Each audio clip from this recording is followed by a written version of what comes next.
Ciudad Juárez is a war zone, 2 cartels, 1 city, and billions in blood money at stake. This is the battle between Línea and Gente Nueva, and it's far from over.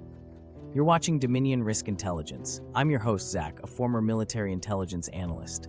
This isn't cartel lore. This is strategic warfare, urban, economic, political, and it's unfolding right now on America's doorstep. Let's break it down. At the heart of this fight are 2 deadly forces. Línea, the enforcement arm of the Juárez Cartel, once the dominant force in northern Mexico. Gente Nueva, the muscle of the Sinaloa Cartel, trained, funded, and tactically superior. This isn't new.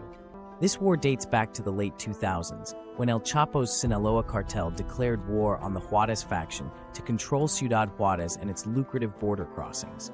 But what is new is the scale of escalation in 2024-2025. We're talking decapitations in daylight, entire police departments walking off the job, entire towns caught between narco blockades. Why Ciudad Juárez? Because whoever controls Juárez controls access to El Paso, Texas. And through El Paso, I-10, I-20, and I-35, major narcotics distribution arteries stretching across the U.S. According to DEA estimates, over 13% of all illicit drugs entering the U.S. come through this region. This isn't just about turf. It's logistics, it's revenue, it's operational reach, and the cartels know it. Who controls the bridge controls the war. The real cost? Civilians, families, children. Since 2020, over 11,000 people have been killed in Chihuahua state, many of them innocents, caught in crossfire, abducted, or disappeared. Entire villages are under curfew, imposed not by government, but by cartels. Extortion is rampant. Businesses either pay derecho de piso or they burn. In this fight, fear is the currency, and Línea and Gente Nueva are rich. Local law enforcement is either bribed, coerced, or executed. In 2023, Mexico's Internal Security Agency revealed that over 60% of municipal police forces in Chihuahua were compromised. And that's not the full picture. Cartel influence runs deep, into the mayor's office, into courtrooms, and into state-run jails that function as command centers. This is not Mexico's problem alone. The U.S. is in the crosshairs. Fentanyl, meth, and cocaine are pushed through Chihuahua and into the U.S. at scale.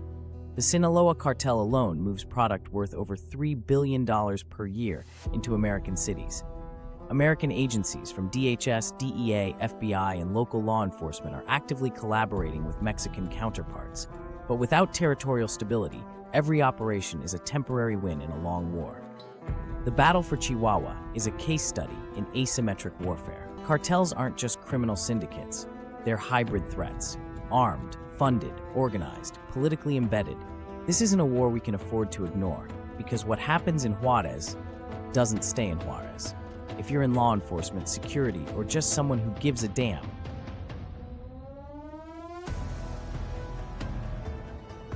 hit subscribe to get weekly risk briefings. Comment below, what's your take on cartel corruption? Share this video if you believe truth should be louder than fear.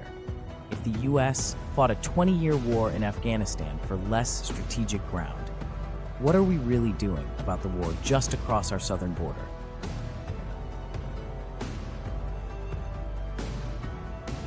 Stay sharp, stay informed, stay dangerous.